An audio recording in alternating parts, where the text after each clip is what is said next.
Assalamualaikum warahmatullahi wabarakatuh. Selamat pagi anak-anak. Semoga kalian semua dalam keadaan sehat walafiat, dilindungi oleh Allah Subhanahu wa taala, dan jangan lupa perhatikan selalu protokol kesehatannya. Apabila kalian keluar rumah, jangan lupa gunakan masker dan sering-seringlah mencuci tangan agar kalian terhindar dari COVID-19. Baiklah anak-anak, pada pagi hari ini Ibu akan memberikan materi tematik yang berkaitan dengan tumbuhan dan hewan. Sebelum kita mulai pelajaran, marilah kita membaca basmalah bersama-sama. Bismillahirrahmanirrahim. Baiklah anak-anak, yang pertama kali akan Ibu bahas yaitu mengenai tumbuhan yang berkaitan dengan penyerbukan yang terjadi pada tumbuhan. Sebelum kita melihat perbedaannya, macam-macam penyerbukan, terlebih dahulu kita harus mengetahui arti dari penyerbukan. Yang dimaksud dengan penyerbukan itu adalah jatuhnya benang sari pada permukaan putik dalam proses perkembangbiakan pada tumbuhan.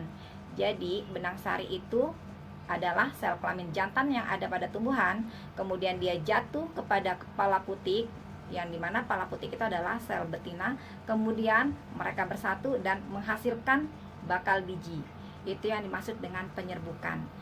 Penyerbukan ini terjadi pada proses perkembangbiakan tumbuhan secara generatif ya. Jadi ini adalah pengertian dari penyerbukan. Setelah itu kita lihat, Ibu sudah menampilkan gambarnya di atas dan kalian perhatikan di sini ada macam-macam penyerbukan.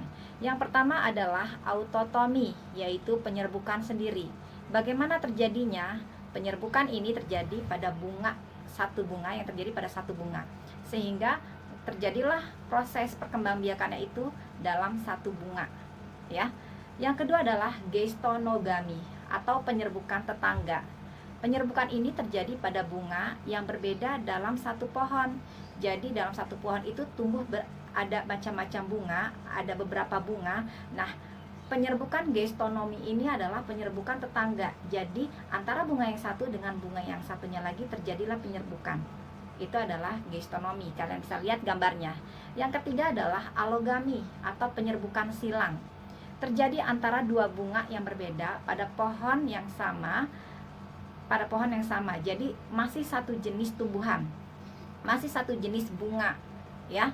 Itu terjadi penyerbukan silang.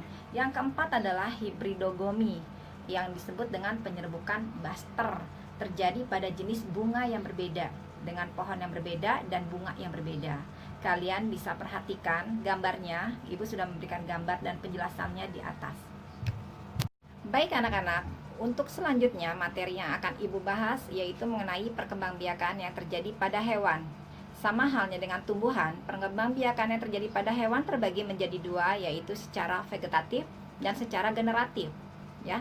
Secara vegetatif artinya adalah perkembangbiakan yang tidak melibatkan sel telur dan sel sperma, melainkan melibatkan sel yang ada dalam tubuhnya.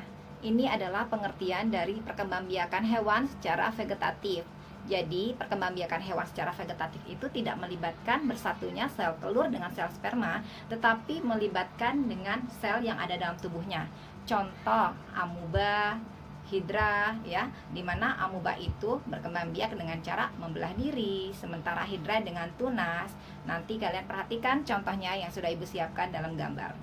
Yang kedua adalah pengertian perkembangbiakan hewan secara generatif, yaitu perkembangbiakan yang melibatkan sel telur dengan sel sperma. Nah, pada perkembangbiakan generatif pada hewan ini terbagi menjadi tiga. Yang pertama adalah ovipar, yang kedua adalah vivipar, yang ketiga adalah ovovivipar.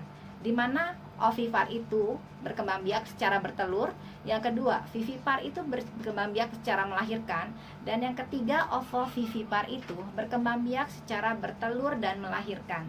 Jadi ini adalah jenis perkembangbiakan secara generatif. Nah, kalian bisa perhatikan, kalian bisa simak contoh-contoh yang sudah ada dalam gambar. Baik anak-anak, selanjutnya Ibu akan menjelaskan mengenai pembagian dari perkembangbiakan secara vegetatif dan generatif yang terjadi pada hewan. Yang pertama yaitu pembagian perkembangbiakan vegetatif pada hewan terbagi menjadi tiga macam. Yang pertama adalah pembelahan diri yang terjadi pada organisme yang bersel satu. Contohnya amuba, paramecium, dan lain-lain. Yang kedua adalah fragmentasi. Fragmentasi itu maksudnya adalah membentuk individu baru dari bagian tubuh yang terbagi-bagi, atau reproduksi aksesual di mana organismenya memecah menjadi fragmen-fragmen. Contohnya di sini ada cacing pipih, planaria, jamur, lumut, dan lain-lain. Yang ketiga adalah pembentukan tunas. Yang dimaksud dengan pembentukan tunas ini adalah organisme baru yang tumbuh pada satu tubuh individu itu dan kemudian memisahkan diri setelah matang. Ya, jadi dia membentuk tunas dalam tubuhnya. Ketika dia sudah matang, dia akan memisahkan diri. Itu adalah perkembangbiakan dengan cara pertumbuhan tunas. Contohnya adalah ubur-ubur, hidra, dan lain-lain. Kemudian yang berikutnya akan Ibu bahas yaitu pembagian mengenai perkembangbiakan generatif pada hewan. Terbagi menjadi 3. Yang pertama adalah ovipar. Ovipar itu bertelur. Contohnya adalah ayam, bebek, burung, kura-kura, dan lain-lain. Yang kedua adalah vivipar, dengan cara melahirkan. Contohnya kucing, sapi, kambing, dan lain-lain. Kalian sudah paham. Yang ketiga dengan cara bertelur dan melahirkan. Contohnya adalah ular, kadar, dan platypus. Itu adalah bentuk pembagian dari perkembangbiakan hewan secara vegetatif dan generatif.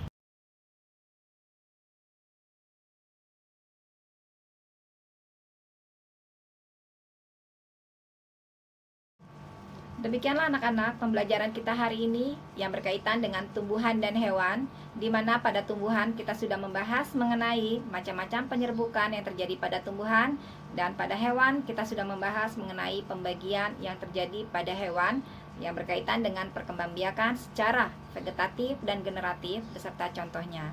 Ibu harap kalian bisa mengamati materi yang sudah Ibu sampaikan, kalian bisa memperhatikan kembali contoh-contohnya agar kalian lebih paham. Ibu akhiri pembelajaran kali ini. Ibu mohon maaf apabila ada kesalahan kata dalam penyampaian materi. Ibu akhiri. Wassalamualaikum warahmatullahi wabarakatuh.